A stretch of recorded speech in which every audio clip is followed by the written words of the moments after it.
Hey everybody, how's it going? My name is Chris, and a few weeks ago I posted a video where I built this beautiful workbench here. Now it's a hybrid between three really famous traditional workbenches, the Roubeau, the Holtzapfel, and the Nicholson bench, and it gives me a ton of work holding options. In this video I'm going to show you how to accomplish basically every different type of work holding task out there, both viseless and using vises, using a bench like this. So let's get started. All right, now the first task we're going to go over is planing the face of boards.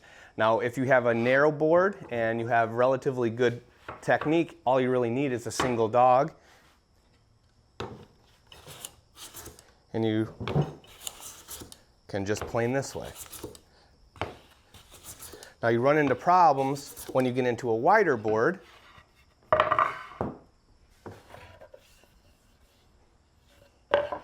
Because when you're trying to plane this edge, it has a pivot point that it wants to spin on. When I get closer and in line with my dog, it's not much of a problem, but when I move farther away, it wants to start spinning on me.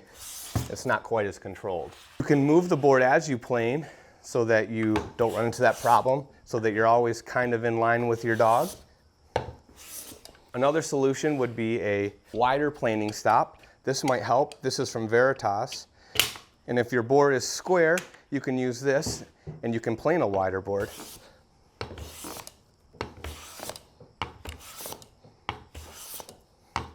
You don't have any problems with it sliding around. Another secure step you can take is you can add another planing stop over here and slide it into that corner, especially if you have a rough board and you're using a scrub plane where you want to plane diagonally. Even in this case, I can start planing diagonally now, and the board stays nice and secure. No need for vises. Another really cool way to secure work to your top without using vises, if I get rid of these, I can use what's called a doe's foot. I'll take my holdfast here and a doe's foot, and I put the doe's foot in the corner.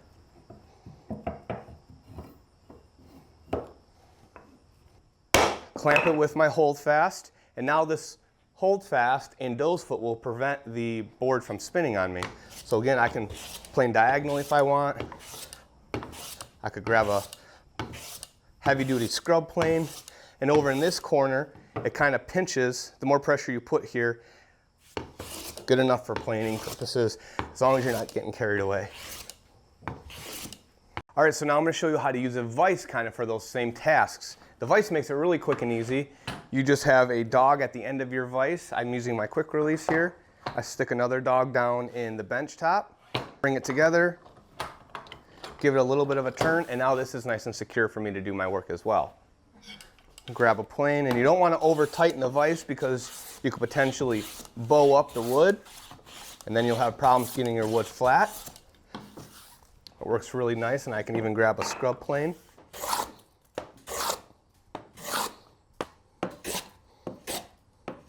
Board doesn't move at all.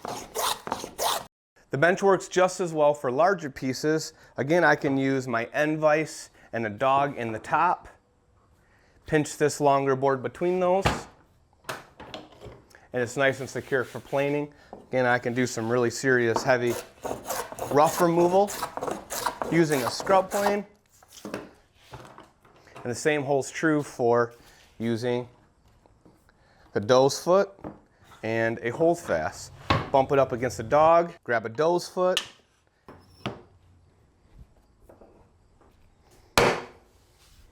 again, I have a really nice secure piece.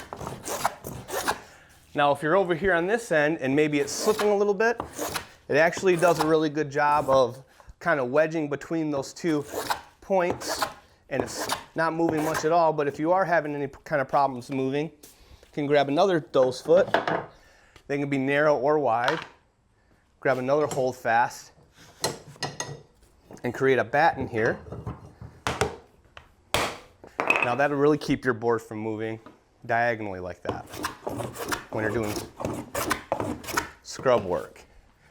That's obviously really easy when you're planing along the grain. don't have nearly as much lateral pressure, and the board will stay nice and controlled for you. I don't know about you, but I really like to multitask to try to get the most out of my time, and one of the ways I do that is by listening to audiobooks while I work or drive. I can learn new things or better myself with some great nonfiction books, or I can get some entertainment by listening to some of my favorite fiction books.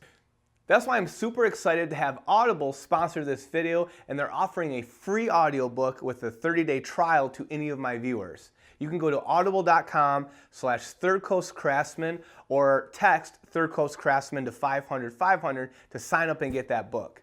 And they have a massive library of audiobooks and a bunch of exclusive Audible original titles as well. Now, if you're interested in traditional workbenches and work holding, like you must since you're watching this video, then I'd bet you'd be really interested in the classics as well. Right now, I'm going through and listening to all the great classic novels and re-listening to my all-time favorite, The Grapes of Wrath. There's just something about these stories that they even inspire the way I work and how I live. So I really encourage you to head over to Audible, claim your free audiobook, give The Grapes of Wrath a listen. Trust me, you'll thank me later.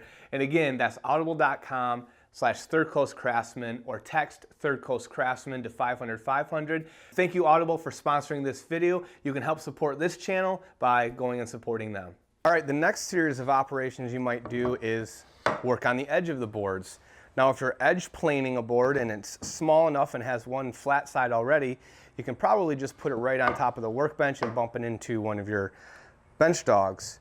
Now, it requires you to have good planing mechanics so that you're not tilting it one way or the other. You need to make sure that you're holding straight over top of the board, nice even passes, and you can plane right on the workbench. Now, if it gets a little bit hard for you to control, a nice little tip is to use a twin screw clamp. You can hold your board and that'll keep it from wobbling. You can take one of your hold fast and clamp it into place.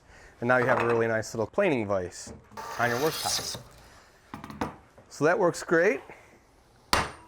Now, if you have a nice twin screw or any type of vise, you can clamp it in that. It works really, really well, and it actually lowers the work a little bit, which is ideal. The taller your board is, if it's sitting on top of the surface, it kind of ends up with an uncomfortable planing position, but dropping it into your vise, you can drop it down a little bit, and it works really well. If your board's too big to plane while sitting on top of the workbench, or too big for your twin screw or whatever vise you have, that's where the sliding Deadman on this side comes in really, really handy. You can put one of my pegs, bring the other end over, and clamp the front edge in the vise. Then I can plane this edge really comfortably and efficiently. Now, for large boards, there's a viseless option with a bench like this. With this Nicholson apron, I put my bench dogs in these pegs here that will hold up my board. And then the crochet at the front will keep the board from tipping out. And if you use proper planing mechanics and you're not going too crazy, that's all the pressure you need to edge plane a board. Because when you plane, you're pushing into the crochet, which prevents the board from falling away. Now, if you're a little bit hesitant or it's not sitting in there very well, you can also add a hold fast to the front end of the apron, knock it into place, and now your board is really nice and secure. Now, the awesome thing about a bench like this is you can put really large pieces on this apron side as well. I've had doors in there, and I'm even going to put a big slab like this so I can work on the live edge with a draw knife. So I have pegs over here. So I stick my peg in down at the holes that are on the leg, lift the slab in on the peg, slide it into the crochet, and now my bench is holding that entire 10-foot long slab, and I can work on the bark.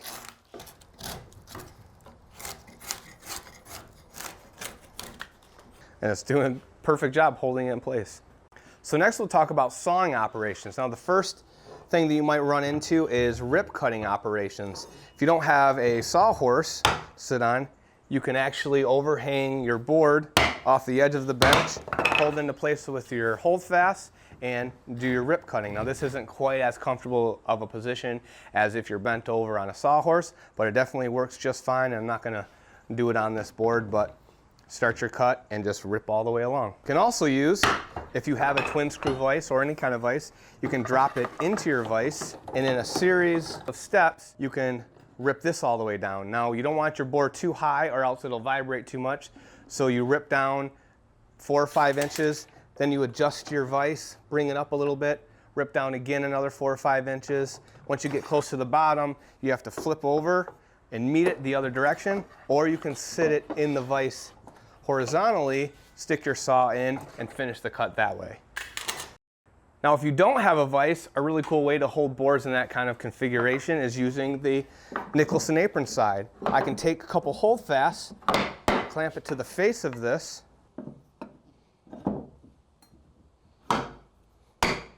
and if I need to do a rip cut, or if I'm cutting dovetails or anything like that, this board is secured enough that I can make those cuts really effectively. So if I'm doing a rip cut,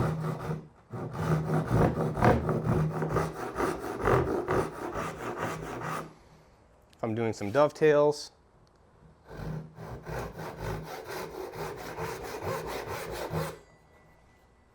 works great. And if I need to move it, just knock the holdfast out of the way, position it higher, or flip the board around, and it is actually pretty quick. For cross-cutting operations, there's a couple different things you can do. You can use a bench hook. If you're using a Western saw where you're pushing, kind of have the bench hook oriented this way on the bench where you're pushing into the bench hook. For Japanese pull saws, kind of want it on the opposite side so that you're actually pulling. Now I need to make this bench hook a little bit longer because it's made for my older bench, which is a little more narrow. But essentially you just have a bench hook hanging over here, you have your line, and it gets your board up off the bench so that you don't mess your board up too much, and you can do your cross cuts like that. Or you can just overhang the board off the edge of the bench and maybe hold it in place with a couple holdfasts. Just want to make sure that you don't end up hitting your vise down here. So I can hold it in place there, or secure it off the end of my bench and do my cross cut in a really nice, comfortable way. Then once I make my cross cut, I'll use a shooting board to square up that edge. Shooting board has a 90-degree right here. I can bring my number 6 over, lay it on its side, push the board up next to the plane,